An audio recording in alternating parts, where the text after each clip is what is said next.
उदाहरण दूंगा। साथियों, आप गली में निकलते हैं, आप गली में निकलते हैं, गली में दूसरी तरफ कोई कुत्ता भौंक रहा है। अगर वो गली में दूसरी तरफ कुत्ता भौंक रहा है और आपके पास कुछ नहीं है तो आपके पैर ठिठक जाते हैं। लेकिन अगर आपके हाथ में एक छोटा सा पत्थर ही आ जाए या एक 2 फीट की लकड़ी ही आ जाए तो आपके अंदर हिम्मत आ जाती है और आप निकल जाते हैं, कुत्ता साइड में हो जाता है। साथियों, ये बहुत महत्वपूर्ण चीज है, इस चीज का हमें ध्यान रखना पड़ेगा। मुझे उदाहरण एक और ध्यान आ रहा है और मैं जरूर दूंगा उसको 2 मिनट के अंदर। अय्यंकाली का नाम आप लोगों ने सुना होगा। अय्यंकाली सामाजिक कार्यकर्ता थे जो 19वीं शताब्दी में त्रावणकोर में, आजकल जिसको केरला कहते हैं, वहां पे हुआ था। पुराना समय था, कई बार हमें रास्तों पे नहीं चलने दिया जाता था, तो उन्होंने एक दिन घोषणा कर दी, अय्यंकाली ने घोषणा कर दी कि मुझे सुबह इस रास्ते से निकलना है और कोई रोक नहीं सकता।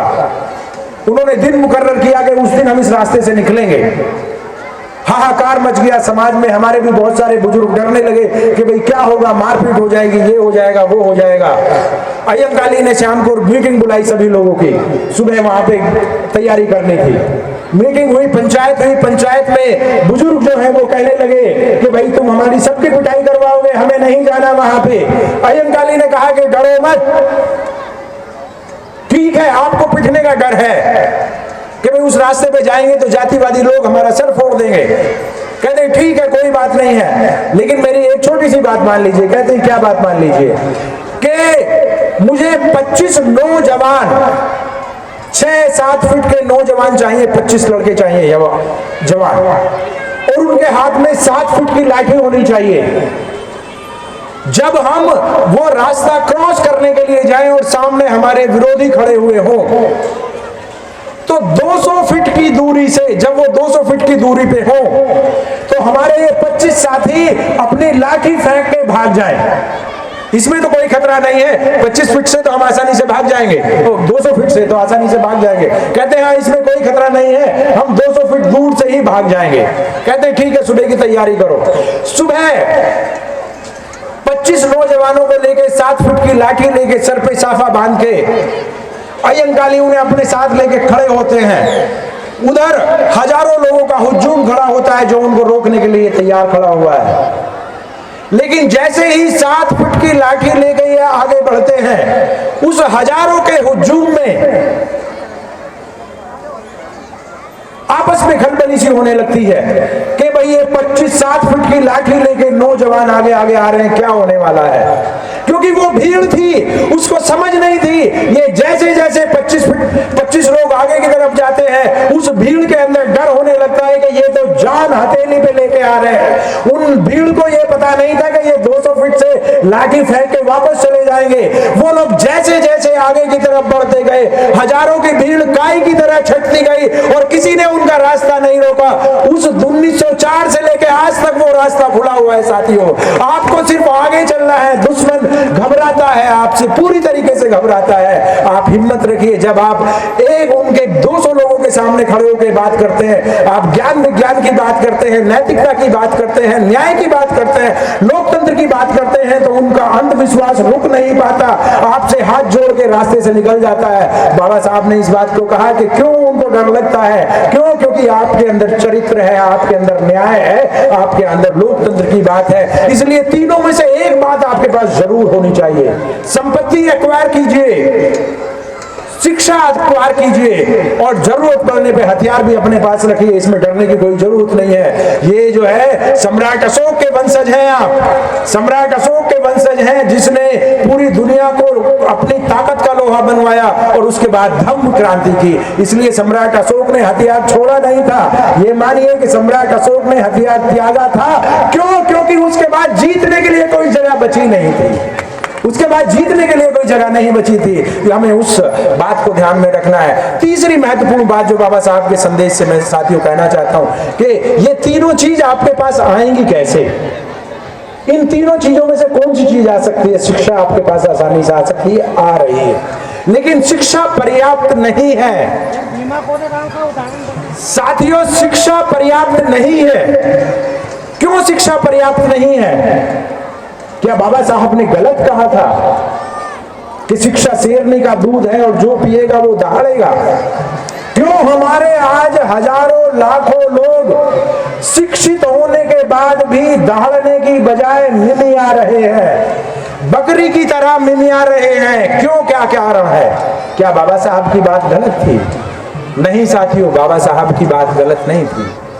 ये शिक्षा मिलावटी है, इस शिक्षा में मिलावट हो गई है, इस शिक्षा में जातिवाद, अंधविश्वास और पाखंडवाद की मिलावट हो गई है। इसलिए आपको जो दूध पिलाया जा रहा है वो दूध मिलावटी है, वो दूध नकली है, ये शिक्षा नकली है। शिक्षा नकली है तो करना क्या होगा?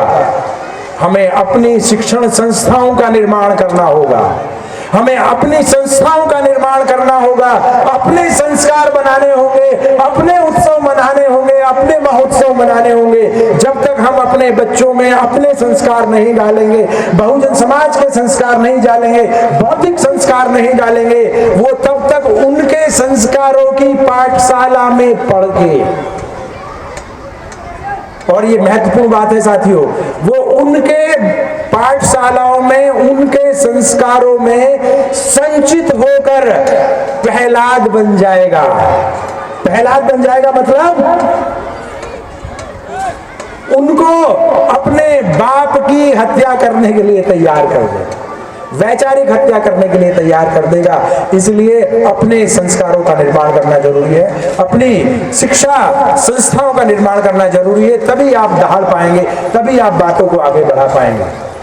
इसके बाद बाबा साहब कहते हैं, और हमारे ज्यादातर सामाजिक क्रांतिकारियों ने इस बात को आगे बढ़ाया है कि स्वयं अपने आप को ताकतवर बना लेना, स्वयं अपने आप को शिक्षित बना लेना पर्याप्त नहीं है साथियों। जब तक समाज में सारे साथी, समाज का हर व्यक्ति शिक्षित नहीं हो जाता है, सशक्त नहीं हो जाता है, तब तक बात आगे नहीं बढ़ेगी। इसको आप बुद्धिज्म के दृष्टिकोण से देखिए। मैं बहुत बड़ी बात कहूं अपने आप में कि भाई मैं तो पूरी तरीके से बुद्धिस्ट हूं, मैं कोई गलत व्यवहार नहीं करता, गलत संस्कार नहीं करता, त्रिशरण पंचशील करता हूं, बुद्ध वंदना करता हूं, बौद्ध विहार में जाता हूं, सारा कार्य बुद्ध के अनुसार करता हूं, बौद्धिक दिनचर्या है मेरी। लेकिन साथियों, क्या ये पर्याप्त है?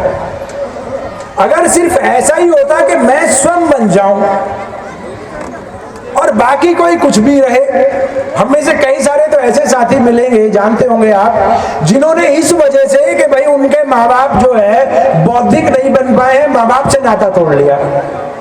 क्यों? क्योंकि ये मेरे हिसाब से कार्य नहीं कर रहे, बौद्धिक परंपरा से कार्य नहीं कर रहे।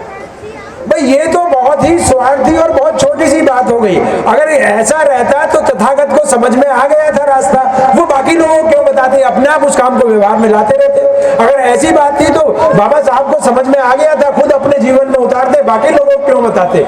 अपना कार्य करते रहते। मान्यवर काशीराम को समझ में आ गया था, अपने आप अपने जीवन में उतारते, बाकी लोगों से कुछ लेना देना नहीं है। इसलिए साथियों, जो बात हमें समझ में आ गई है, जिस रास्ते पे हम चल पड़े हैं, बौद्धिक रास्ते पे हम चल पड़े हैं, जब तक समाज के दूसरे लोगों को उस रास्ते पे नहीं लेके चलते हैं, तब तक हमारी खुद की समझ कमजोर है, तब तक हमारी खुद की ताकत कम है, तब तक हमारा खुद का ज्ञान, मैं कहूंगा कि बहुत कम है। इसलिए हम तभी पूर्णता को प्राप्त करेंगे जब समाज में ज्ञान का, शक्ति का और विद्वता का प्रचार प्रसार होगा, संस्कार का प्रचार प्रसार होगा।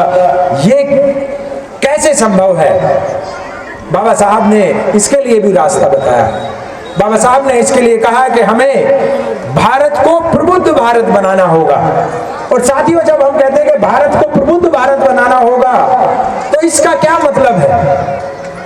इसका सीधा सा मतलब है, प्रबुद्ध भारत बनने का मतलब ये नहीं है साथियों कि यहाँ पे अभी भी आप देखिए हमारा तिरंगा है, यहाँ पे था अभी कुछ देर पहले, उसके अंदर हमारा धम्म चक्र है, अशोक का चक्र है, अशोक की लाट है, और ऐसे आपको सैकड़ों प्रतीक चिन्ह मिल जाएंगे जो बौद्ध परंपरा से हैं और राष्ट्र के प्रतीक चिन्ह हैं। तो क्या इससे